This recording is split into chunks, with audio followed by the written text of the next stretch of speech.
Mama Nabwami Christine atemera mu gy'obukulu 31 alajja n'oluvannyuma lw'okuzaala abaana bana omulundi gumu nga bano yabazaalira mu ddwaliro lya gavumenti ery'e Kawempe ng'eno baamalayo wiiki 2 nga bali mu byuma ebibalabirira basobole okukula obulungi.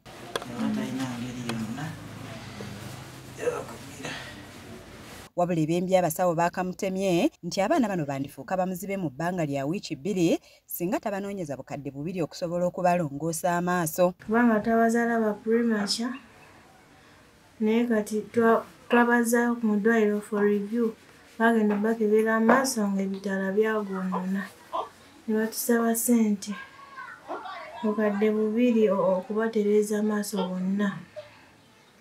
Ate ne batuweesera kitono mu weeks 2 nti bwe tebateddemu eryo ebbanga bajja kuba nga tebasobola kulaba ebbanga lyabwe nga lisigaddeyo. We tutuukidde ku muzigo Maama Nabwami w'asula ogusangibwa ku kyalo Namasumbi ekiri mu ggombolola y'e Kyampisi mu disitulikiti y'e Mukono, tusanze embeera gy'alimu n'abaana be yeeraliikiriza nga n'abamu embiriizi zibaanamye ku ngulu.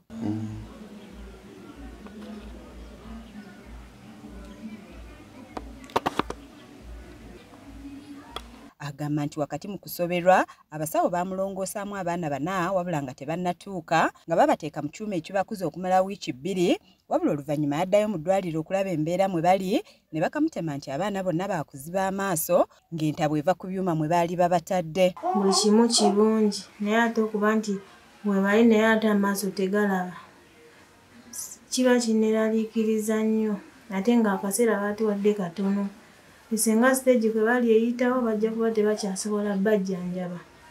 Wakati mu nnaku alaajanidde abazira kisa okumudduukirira n'obukadde 2 abasawo bwe baamusabye basobole okulongoosa amaaso g'abaana be ng'agamba nti n'ekyokulya kimubula nga mu kiseera kino abatuuze be bamuyambako. Mbadde nsaba kubatuuza n'abatulaba okutuyambako ku baana bano kubanga nazaala abaana bana omulundi gumu. Sikyevuma alhamdulillah naye obusobozi era mba neetaaga okuyambibwako neetaaga sapooti eri buli yenna. Ye taata w'abaana bano Sebandeke Abud agamba nti teyejjusa kirabo Katonda kye yamuwa wabula embeera emuyinze kuba ne bodaboda gy'abadde avuga nnyiniyo yagitwala olwo n'asigala mu bbanga. Pikipiki gye nali nvuga baaginjijjako singa nfuna omuzira sayina nnyamba kuba nze already nina kasiteegi kange wali nsobola okukola booda n'endabirira abantu bange. Naye kati booda baaginjijjako sikyakola ntuula waka. Ono naye asabye abazira kisa okumudduukirira kuba embeera gy'alimu nzibu nga ne ssente ezirongoosa abaana bano talina wadde 10 ng'ate abasawo baamuwa wiiki 2 zokka. Baatusabye obukadde 2 siina nawe njaga nti ngenda tutandikira wano yadde ofuna 10 olujjanjaba amaaso g'abaana ate nga mpula nange njagala abaana bange babeere balamu babeere nga balaba. Ekyokubiri nina okusoomozebwa kwa pampa buli luvannyuma lwanaku 4 ya mitwalo 2 pampa bwe kunya nino ofuna emitwalo 2 ku pampa zokka.